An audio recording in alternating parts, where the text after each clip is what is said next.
La croix de la Salsette, située à 2331 mètres d'altitude, domine la confluence des vallées de la Durance et de la Valouise. Située sur la commune de Saint-Martin-de-Querrières, la croix repose sur l'épaule est du mont Brison, ce qui lui offre un point de vue particulier sur la région. Deux balades vous sont proposées pour rejoindre la croix de la Salsette.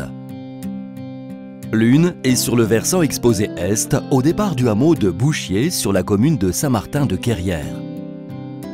L'autre, plus technique, est sur le versant sud, sud-ouest, sur la commune des Vigneaux. Pour la première balade, vous devez rejoindre Bouchier. Prenez le croisement sur la RD4, située au nord de Villars-Meillet. Vous remontez la route forestière sur 2 km 700 pour atteindre le hameau. Vous vous garez à l'entrée du village.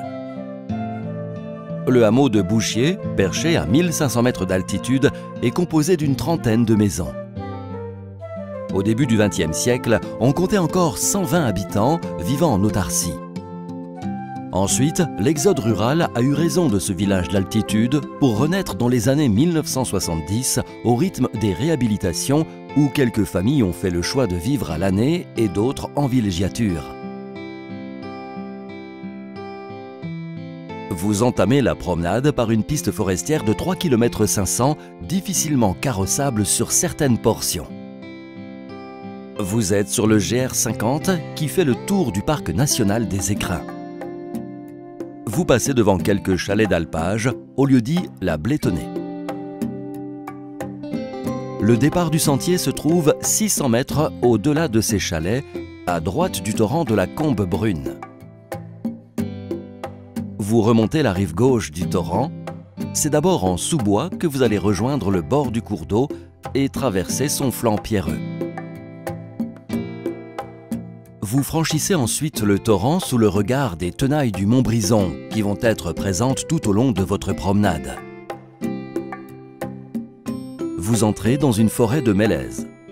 C'est un coin frais, surtout le matin, car le sentier s'élève dans une combe protégée des rayons du soleil par une crête. C'est aussi une zone pastorale où les moutons paissent la bonne herbe du début de saison. Vous longez une grande pente d'éboulis de roches calcaires en vous élevant rapidement par une succession de lacets.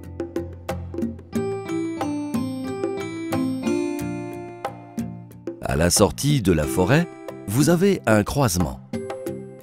Le sentier qui s'élève vers la droite est destiné à rejoindre le pied des voies d'escalade des tenailles. Vous poursuivez votre chemin tout droit vers un cirque.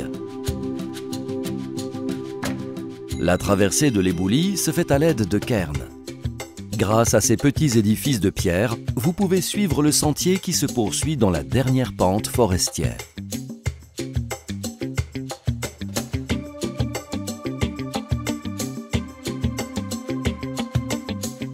Vous êtes dans la prairie sommitale, tapissée de fleurs et de plantes grasses de montagne.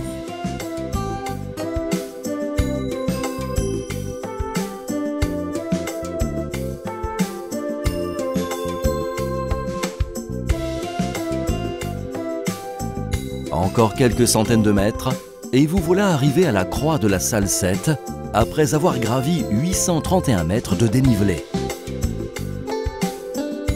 De son promontoire, à 2331 mètres d'altitude, la croix domine les vallées de la Durance et de la Gironde.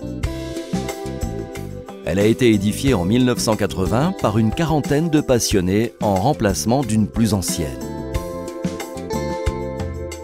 Ce lieu est dominé par le mont Brison et, depuis le début de votre promenade, par les tenailles du même massif, connu pour ses belles voies d'escalade. Vous avez une vue au nord sur le vallon de la Trancoulette et le Briançonnais.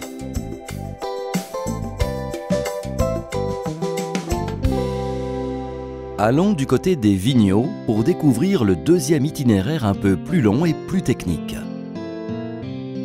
L'ascension s'effectue essentiellement sur la face sud, sud-ouest du mont Brison, dominant le village. Vous allez dans le centre-bourg. Prenez le chemin de la Dorelle au niveau du Four Banal, magnifiquement entretenu. Et remontez cette route qui devient piste forestière sur 2 km 300 jusqu'au lieu-dit Bartalaï. Un grand rocher d'escalade et la présence de citernes DFCI marquent le bout de la route. Le départ du sentier se trouve dans le prolongement de ces citernes. Vous pénétrez dans la forêt de Gaudissart, composée de pins sylvestres. Très vite, vous rencontrez le premier croisement.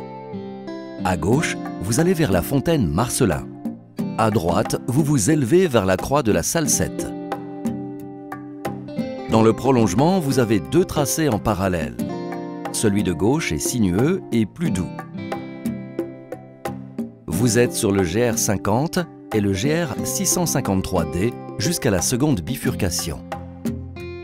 Ces chemins de grande randonnée partent à droite vers Bouchier. Vous poursuivez votre promenade vers la gauche. Quelques dizaines de mètres de dénivelé plus haut, vous avez le 3e et dernier carrefour au lieu-dit Rocher des Rouilles. Vous prenez toujours la direction croix de la Salsette. Maintenant, c'est un seul et unique itinéraire qui vous propulse vers votre objectif où les choses plus sérieuses commencent. Cet itinéraire représente 901 mètres de dénivelé à partir de Bartalaï.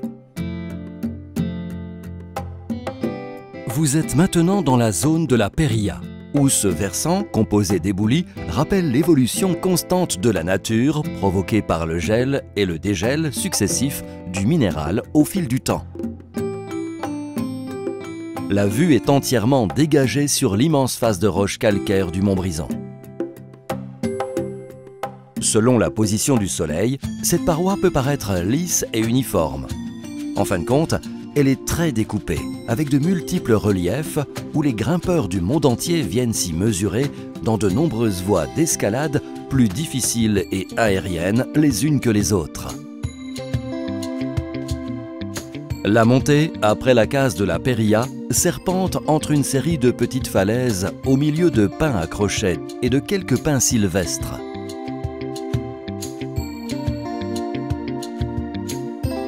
Au débouché de ce versant, vous arrivez au Cerf des Yères.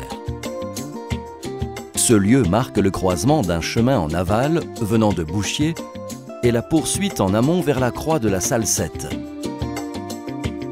Vous remontez les pentes herbeuses pour accéder à la zone la plus délicate de cet itinéraire. Vous êtes sur un passage d'environ 200 mètres, très aérien. Si vous appréhendez le vide, cet itinéraire ne vous est pas conseillé. Quelques passages imposent l'usage des mains sur le rocher.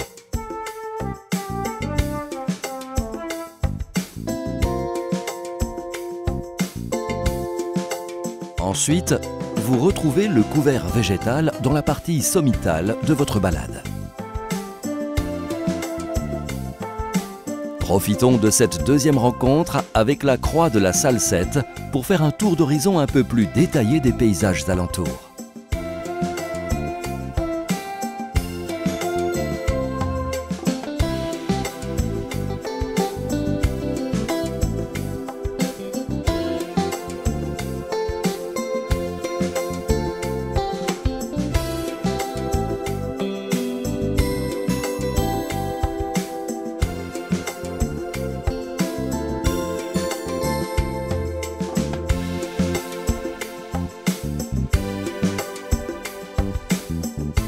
Au pays des écrins, la croix de la Salsette est un lieu incontournable, abordable par des sentiers de tout niveau, où l'aboutissement de vos efforts est récompensé par la plénitude d'un moment indescriptible.